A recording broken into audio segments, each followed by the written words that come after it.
Hi, welcome to the Nextflow Podcast. You're listening to episode 49 going out in March 2025. My name is Phil Ewels. I'm open source product manager at Secura, working with Nextflow, NF Core, MultiQC, and Wave. This is the first episode of 2025. I've been a bit slow getting started, but I'm really excited about today's episode.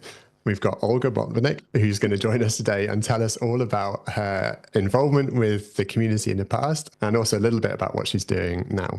Olga, thanks for joining us today. Thank you. It's a pleasure to be here.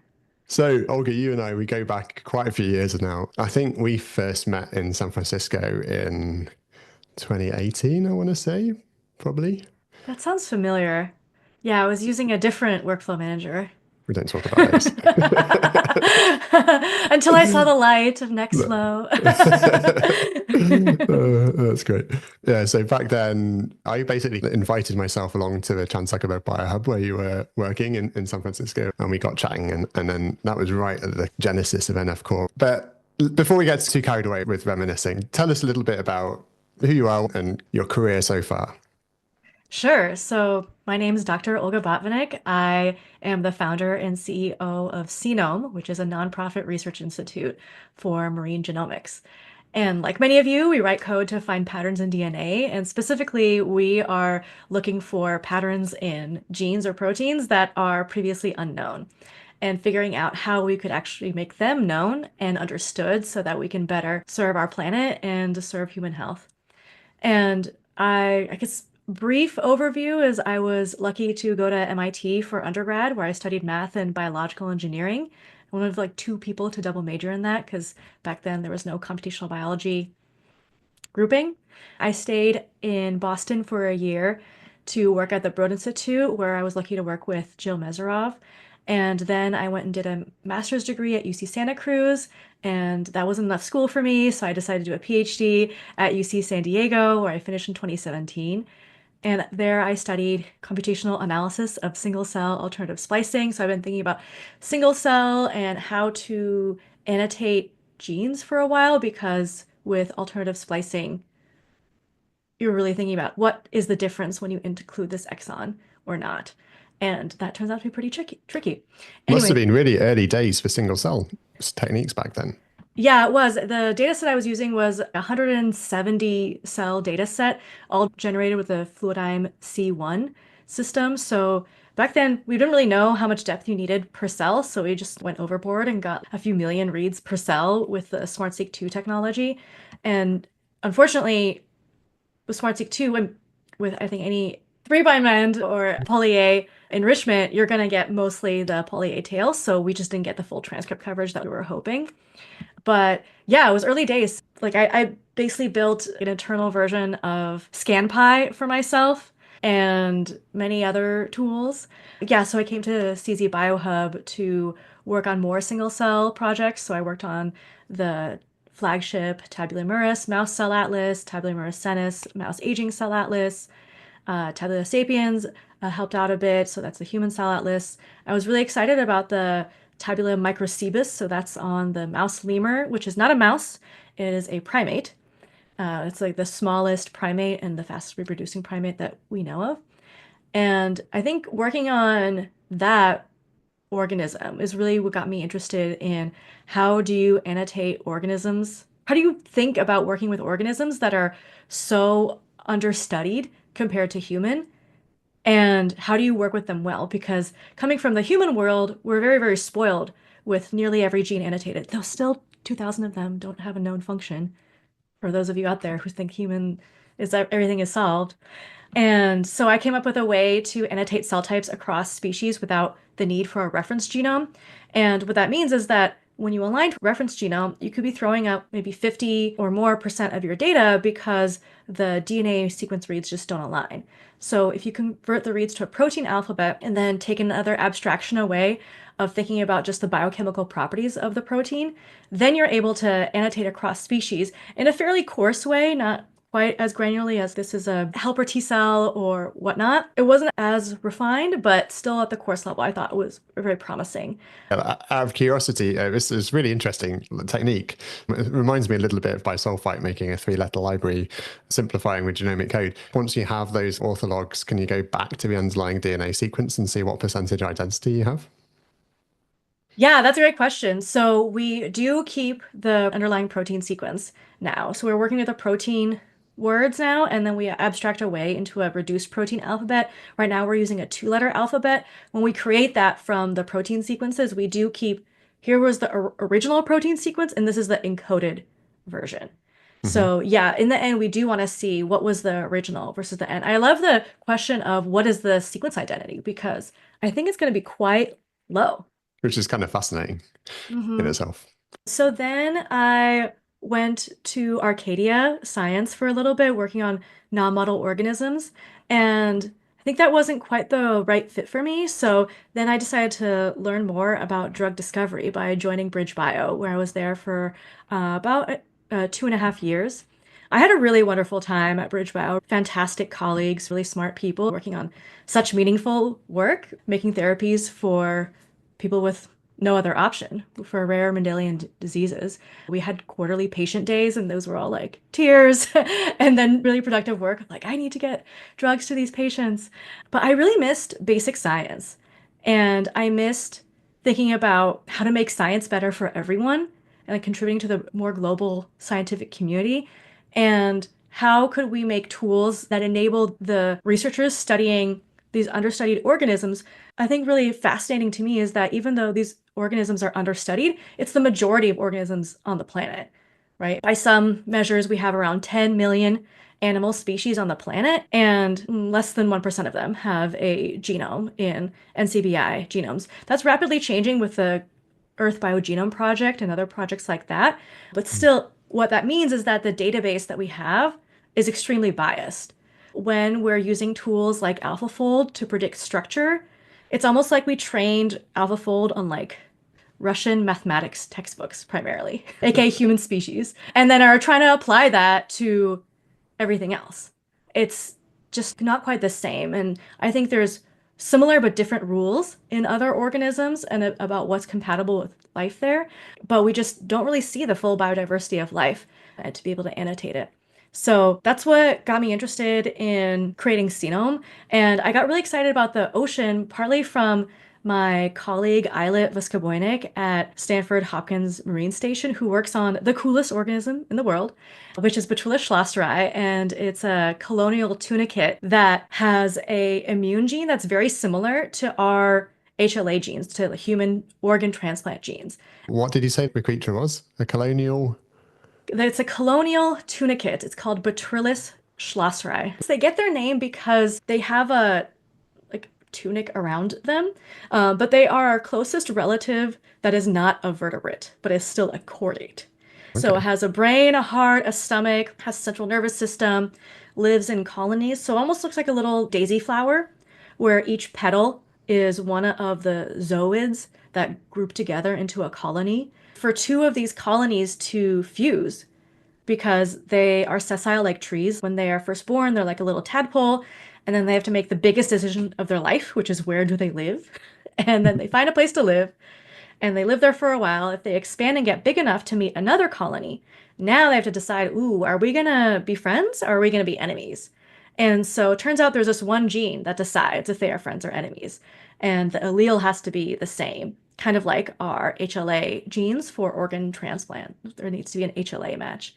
This gene, it's called Botrytis histocompatibility factor, or BHF, has no homology sequence similarity to any human genes. And yet it has this very, very similar function in human genes. And I just got so fascinated by that and wanted to make a tool to annotate proteins of unknown function. So that's been my calling. And that's really got me started with annotating proteins and got me excited about the possibilities in the ocean. Fantastic. And tell us a little bit about your new adventure and how long have you been working under the new name of Seanome and what is it you're trying to achieve? I've been working on Seanome since fall of 2024, so just a few months. The initial project we're working on is one, making a tool to annotate proteins of unknown function. The initial application is working on Arctic clams. What is really beautiful and interesting about Arctic clams is that I met this researcher, Max Glanz, at University of Florida, who has set out to cure his father's neuropathy. What he discovered along the way is that the toxic compound that causes his father's neuropathy is the exact same as something produced by the Arctic clam. And to our knowledge, the only organisms on the planet that produce these products are humans with this disease and Arctic clams. So presumably, there's something in the Arctic clam genome that can degrade or modify or otherwise be part of the biosynthesis pathway for this compound. It's a sphingolipid biosynthesis. So that's our first application. So far, we are 6 strong with volunteers. I'm very lucky to have 6 people join me on this journey so far. And I've been coding, fundraising, all of the above. It's been an interesting journey. I did speak at the Plant and Animal Genomes Conference with some of the preliminary work that I started with the Botrytis dataset and got lots of really good feedback, which is really exciting. So yeah, I had a talk and a poster there, and I'm looking forward to more soon. What's your long-term vision for this? The long-term mission is to build the best protein annotator in the world. And I think our approach will shine in certain areas, in certain data sets, certain applications, while other tools will do better in others. For example, what we'll be doing during the Nextflow hackathon is starting to build this NF protein annotator tool. And our tool, KMerseq, will be one of many that can be evaluated. One, we are going to do our best to make the most useful protein annotator. But two, we also want to acknowledge that our tool will have strengths and weaknesses and give people the opportunity to compare between them. But that's on the technical side. The grand vision is to create a long-lasting institute that continues to build tools and focus on the computational development for researchers of non-model organisms, focusing in on the ocean.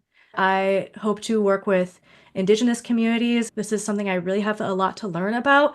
I think that what we can offer as a servant to the indigenous peoples and local communities is we can annotate mystery proteins. Most proteins in the world are mystery. What is useful to you in terms of sovereignty, ecological importance, from traditional ecological knowledge? How can we use genomics to maybe formalize some of this knowledge? I don't know. But the point is that it needs to be very co-creation driven and driven by the benefit for the communities. Most important thing for me is to create and share knowledge. You mentioned earlier about the Earth BioGenome Project. Is that Yeah. something you see affecting your work? There's a huge volume of more diverse genomic data being pumped into these databases right now. And is that something you intend to work with directly or you think will be beneficial on the side? Yeah, I think they are like my ideal collaborator because they are generating so much new data and I think are most interested in annotating genomes as quickly and as effectively as possible. Until we have something that can really get into people's hands and is working, it's hard to really establish the collaboration because I don't want to be just like smoke and mirrors. I need to give have something that's really useful to people, and we're still under development. So I think until we have something concrete, it's hard to justify the investment in time on their side.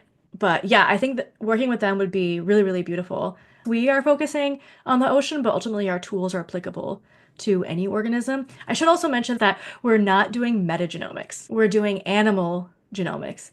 Animals and eukaryotes and multicellular organisms have just different constraints than microbes. Animals and more complex organisms with complex communication mechanisms have a higher percentage of disordered protein regions. I think this is a place where our approach can really shine because we don't use the underlying structure, say in the protein data bank. And disordered protein regions are literally dark in the protein data bank. They are not present because they're disordered, they can't be crystallized. So I think that's an area where we can shine. That will be a place where we can show our strength.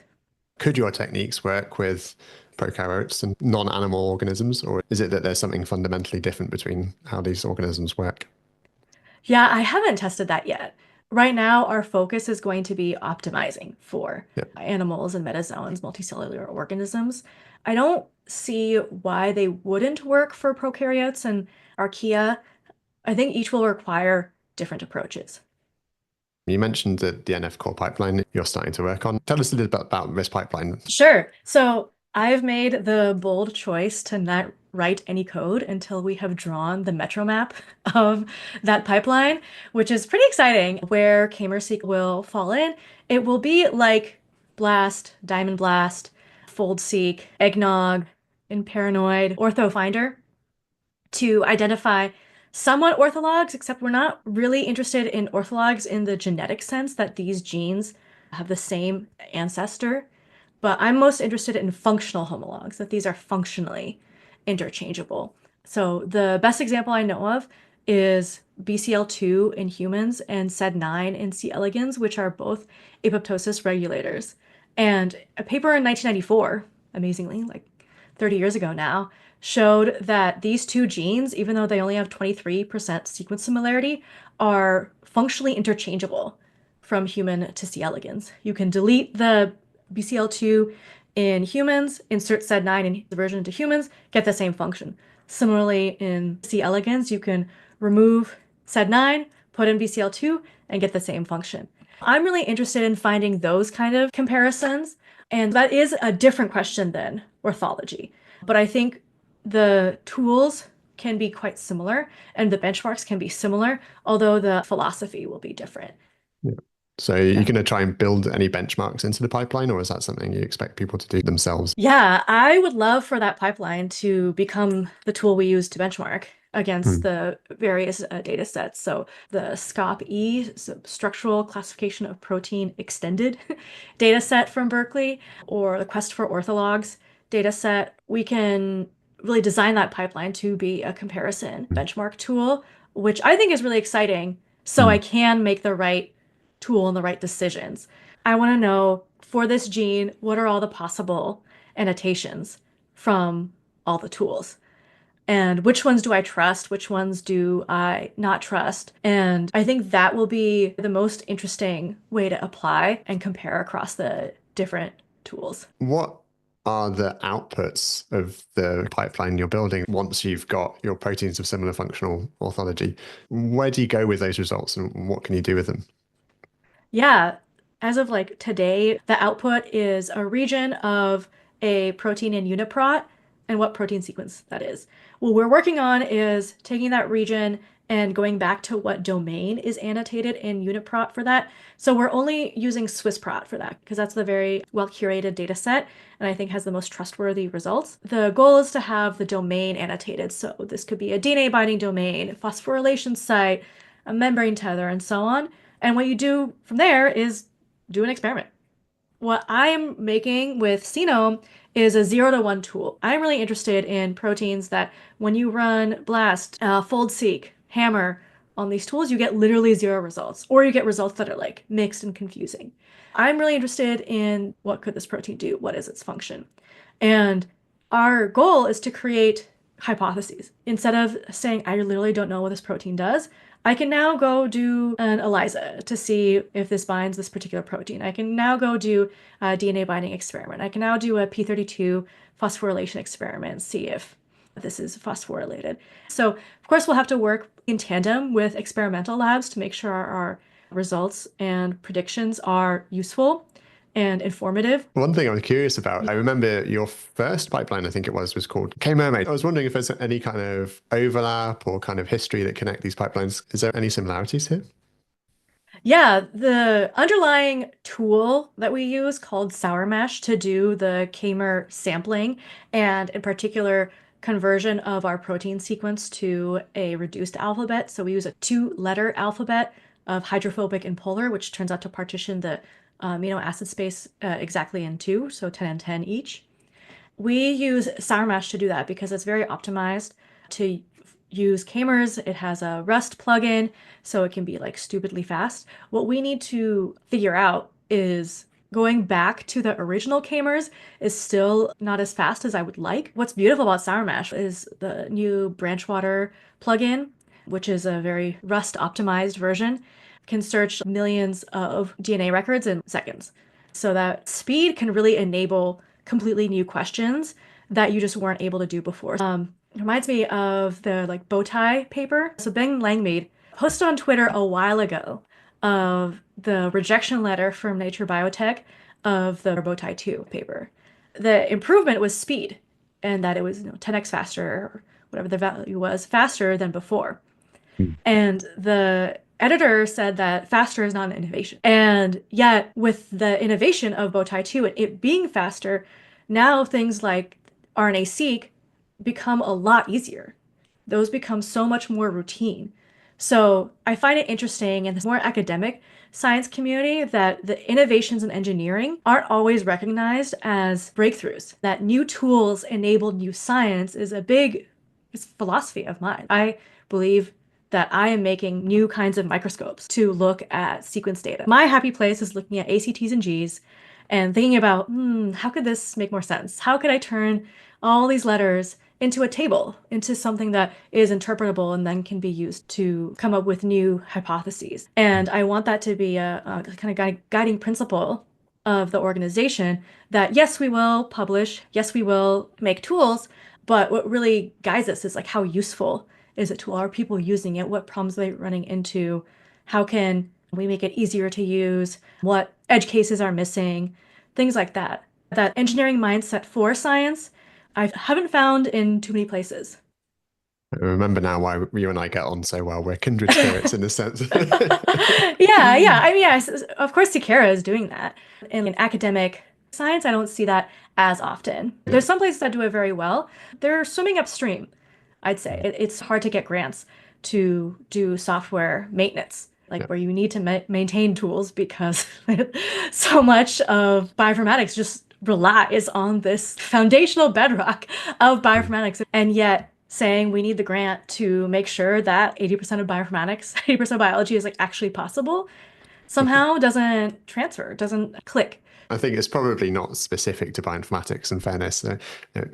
Usually at this point in the conversation, we reference the XKCD comic with the Tower of Building sitting on a tiny little by someone in Nebraska since 20. I think it's probably crazy. a widespread thing, but I totally agree. It's difficult sometimes to convince people that the engineering side of bioinformatics is important, and like you say, can enable new questions to be asked. Let's go back in time, your former core team of NF Core, which maybe many listeners won't have realized. Tell us a little bit about your memories of the start of NF Core and the Nextflow community back then. Yeah, I basically got tired of seeing the same pipeline for RNA-seq be written over and over again in so many different ways. If we all combined our efforts and really battle tested in multiple different situations, that could be a really robust pipeline. I mean, Nextflow has a learning curve. We can certainly admit that. And I just found people to be really helpful, especially then when it was me posting on Google Groups and being like, I just did these wacky Nextflow gymnastics. And what do you think of that? And then Paolo would be like, that's very clever, but you could do it this way. And I'm like, oh, okay, I guess I overthought this. I still do that to this day, just if it makes you feel any better. Okay, great. And I guess finding the joy in debugging, I really enjoyed that. And yeah, being part of the Slack community was great. I went to I think 2019 Barcelona summit. Yeah, the 2019 summit was a lot of fun. It was really great to meet people that I'd been coding with online in person and getting together to think about how could this pipeline be better. I think part of why NF Core really took off is the permissive licensing, because I think what academics maybe don't realize is that, one, there's a lot of companies out there doing bioinformatics, and two, they're running into really wild, crazy situations by doing production level bioinformatics with thousands and thousands and thousands of samples per day that an academic lab just really won't run into. If the licensing is such that the project can't benefit from those innovations, that means that the people in academia don't get the benefits of the thinking by people who are in a for-profit company. I think the licensing is very thoughtful to be able to benefit from both industry and academic collaborations. It also means that when you go to a hackathon, there's people there who are in industry or academia and working together all on the same thing. I think that's just so beautiful. Like it feels like this is what science is really about. Like we're making new tools, new abilities for everyone on the planet to use. The reality is that like very few people have the bandwidth you need to build a pipeline like NF-core RNA-seq. Building that from scratch internally, you could definitely do that, but you will probably run into all these different edge cases that someone else has already thought about and fixed and patched for you. So I think that's really great. Your career took you away from Nextflow and NF Core for a few years, and now you're starting to come back into the community. And I'm curious about what's changed. You were there in the very early days, and when we were probably only, I don't know, 50 or 100 people back then, and now we're 11,000 or more. Um, Oh, nuts. how does it look? Is there anything that's kind of struck you as being different? Yeah, I mean, the Barcelona summit was like, I don't know, yeah, maybe 50 people in a teaching classroom kind of size. And I was looking at the Boston Summit coming up and I was like, whoa, this is a production. There's a podium with the Sikera logo on it. This is wild.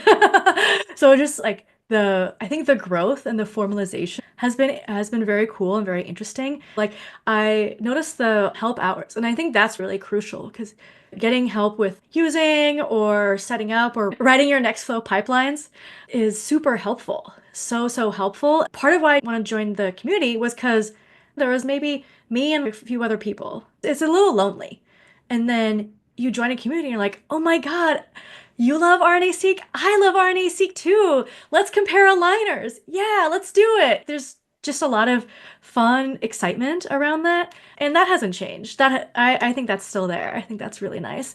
The size and scale has certainly increased, but I think the joy and the excitement and the community togetherness of realizing, yeah, we're like not alone. We're all bioinformaticians, like in this together, building together, I think is really great. If I had to pick one thing to keep, and I think it would probably be that friendliness and that community feel. So I'm happy to hear that you still feel that. Yeah, Uh, yeah. and I mean, coming full circle now, I think you're helping to organize a local site for the upcoming NF Core Hackathon in a few weeks. Is that right?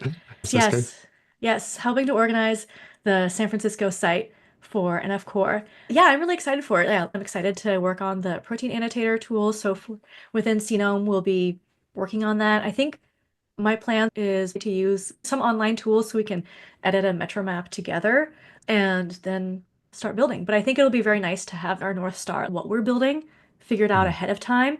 So yeah, I'm excited for that. Excited to meet people in person. I haven't been to a NF Core event in a while. I did still write Nextflow pipelines at Bridge Bio. They just didn't end up outside of the ecosystem.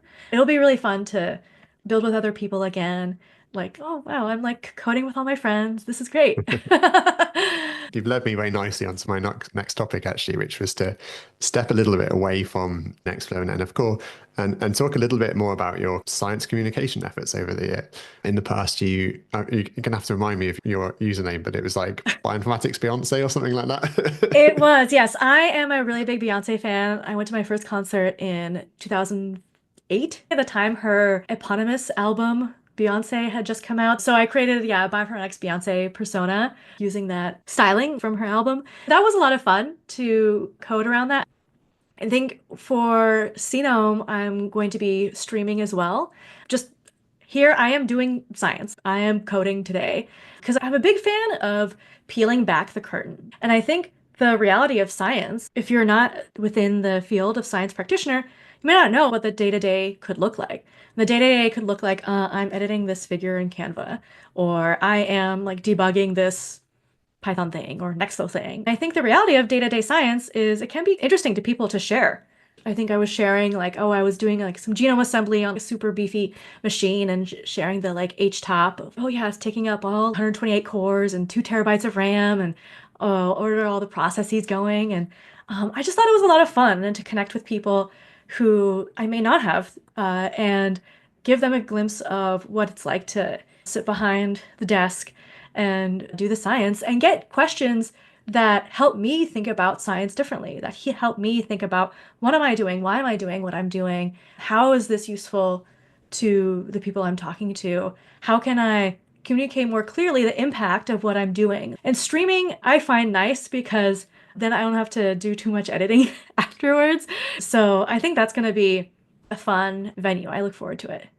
Did you have much of a following? Were people watching live? Were you talking a Yeah, commentary or were you just sat there typing? I was commenting, and I did have like 5 or 6 regular people who would come up, and I was really amazed to learn that Twitch had at least at that time, had a pretty strong scientific streaming community of people doing science like geology or astronomy, or even people like working on their cars and having a video and mic set up just in the garage they were working on and talking through what they were doing.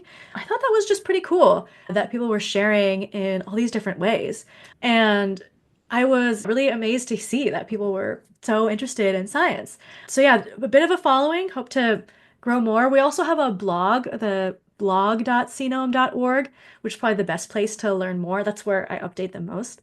That's a lot of fun too, because I try my best to make it as accessible as possible, not super technical, and focus more on a broader audience of why studying ocean animals is important. What are the impacts that we could have? What are the things we're working on? And yeah, still posting and working on it there. Brilliant. Looking forwards, what should we be looking out for you and for Seanome? Have you got any big milestones in your sights that you're looking forward to? Yeah, gonna be going to some conferences in the future, looking to get our initial K-MerSeq release out.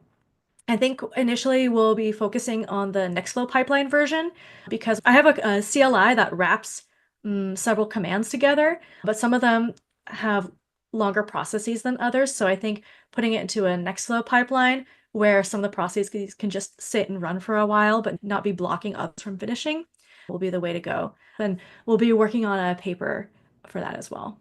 Hopefully going to Boston for the summit as well, so you can hunt me down there too.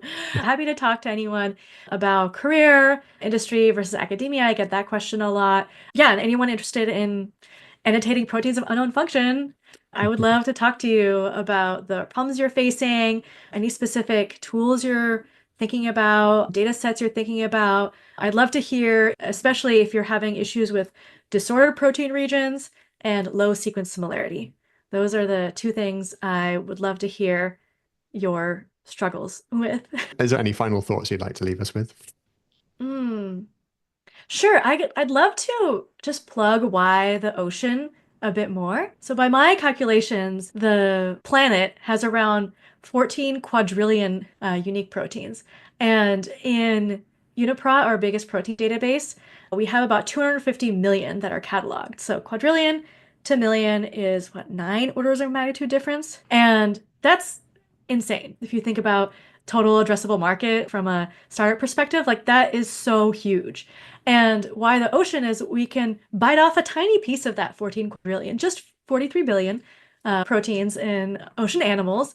And I think that is a much more manageable size, but also the ocean has such a huge diversity of animal life. Almost 80% of animal life lives in the ocean. And think of all the organisms that can't live on land, like jellyfish and whales and octopi that have unique body plans that just can't live on Earth. The organisms there also experience a lot more pathogens. So just in a single teaspoon of water, we see 100 million viruses. So the organisms we see in the ocean are a huge goldmine for novel antivirals, antifungals, antibiotics, and have some of the longest lived organisms. So jellyfish that are immortal, that go back to an embryonic state and live life forever. That could really transform how we think about aging, or unfreezable Arctic fish that have ice-binding antifreeze proteins, and that could really transform how we think about organ preservation, potentially preserve organs indefinitely. So I think the potential of applications from the ocean is huge, is just absolutely beautifully huge. And the ocean is so understudied. So I think we can really hit a lovely sweet spot of making tools for organisms that are understudied, but also have such immense potential. I definitely feel inspired after that. I'm glad to hear. Glad to hear. All right. Olga, thanks so much for your time and hope to run into you soon at an NF Core Nextflow event. Yeah, great. Yeah, hope to see you too soon, Phil. Cheers. Cheers. Bye.